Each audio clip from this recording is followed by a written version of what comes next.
Avalahalli PSI Harinath Babu ವಿರುದ್ಧ ತನಿಖೆ ನಡೀತಾ ಇದೆ. ಏನಿದು? ಏನು ಆರೋಪ? ಯಾಕೆ ತನಿಖೆ?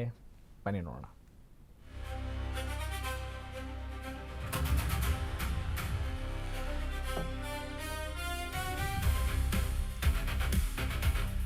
ಆವಲಹಳ್ಳಿ ಪೊಲೀಸರ ವಿರುದ್ಧ ಗ್ಯಾಸ್ ವ್ಯಾಪಾರಿ ಒಂದು ಆರೋಪ ಮಾಡ್ತಾ ಇದ್ದಾರೆ.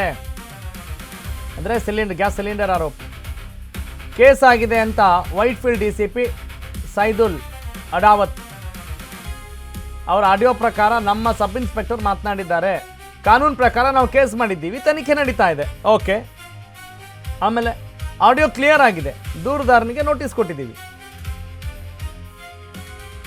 ಈಗ ದುಡ್ಡಿನ ವಿಚಾರದ ಬಗ್ಗೆ ತನಿಖೆ ಮಾಡಿ ಅಂತ ಹೇಳ್ತೀವಿ. ಅಶ್ವವೇಗ ನ್ಯೂಸ್ ಜೊತೆ DCP ಸೈದುಲ್ ಅದಾವತ್ ಮಾತನಾಡಿದ್ದಾರೆ.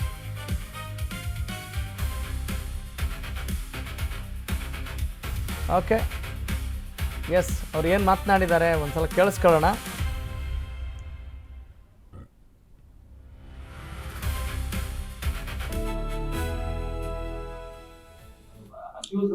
ಕೋರ್ಟಲ್ಲಿ ಬೇಲ್ ತಗೊಳ್ಳಿ, ಅದೇನಿದೆ ಲಾಯರ್ ಫೀಸ್ ನೀವು ಕೊಟ್ಕೊಳ್ಳಿ ಅಂತ ಹೇಳ್ತಾರೆ. ಅವ್ರು ಇವತ್ತು ಮಾತಾಡಿದ್ದಾರೆ.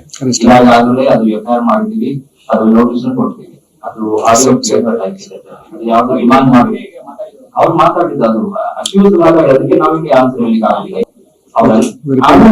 PSI ಮಾಡಿದ ಆಡಿಯೋ ಕ್ಲಿಯರ್ ಕಟ್ ಆಗಿದೆ.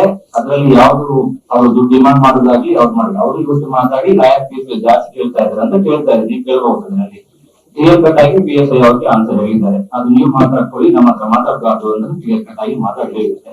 ಅಕ್ಯೂಸ್ ಏನ್ ಅಲಿಗೇಷನ್ ಮಾಡಿದ್ರೆ ನಾವು ಇನ್ವೆಸ್ಟಿಗೇಷನ್ ಅಲ್ಲಿ will take care of it. Accuse ಏನ್ ಅಲಿಗೇಷನ್ ಮಾಡಿದ್ರೆ ನಾವು ಇನ್ವೆಸ್ಟಿಗೇಷನ್ ಅಲ್ಲಿ will take care of it. Audio okay sir, but video spot ಮಾತಾಡಿದ್ದಾರೆ.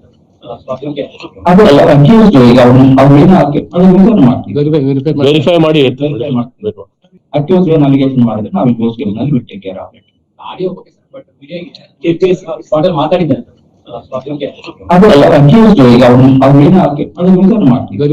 ವೆರಿಫೈ ಮಾಡಿ ಓಕೆ, ಅವ್ರು ಹೇಳಿರೋದಿಷ್ಟೇ. ಇಲ್ಲಿ ಸಿಮಂತ್ ಕುಮಾರ್ ಸಿಂಗು ಕೂಡ ಮಾತನಾಡಿದ್ದಾರೆ, ಆಮೇಲೆ ಸೈದುಲ್ ಅದಾವತ್ ಅವರು ಕೂಡ ಮಾತನಾಡಿದ್ದಾರೆ. ಕಾನೂನು ಪ್ರಕಾರ ನಾವು ಕೇಸ್ ಮಾಡಿದ್ದೀವಿ, ತನಿಖೆ ನಡೀತಾ ಇದೆ.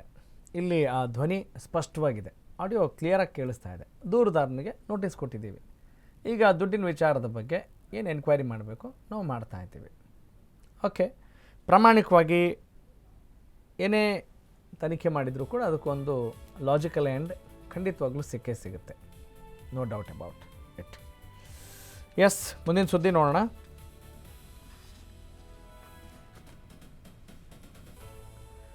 ಓಕೆ, ಮುಂದಿನ ಸುದ್ದಿ ಹೋಗೋಣ. ಅದಕ್ಕಿಂತ ಮುಂಚಿತವಾಗಿ ಓಕೆ, ಇಂಥ ಪ್ರಕರಣಗಳು ಹೇಗೆ ನೋಡಬೇಕು? ಅನೇಕ ಪ್ರಕರಣಗಳಿದ್ದಾವಲ್ವ. ಕೆಲವೊಂದು ಪ್ರಕರಣಗಳು ಮಾತ್ರ ಇತ್ಯರ್ಥ ಆಗೋಕ್ಕೆ ಅಥವಾ ಒಂದು ಫೋರ್ಸ್ ಇರುತ್ತೆ. ಎಲ್ಲ ಪ್ರಕರಣಗಳಲ್ಲೂ ಆಗಲ್ಲ.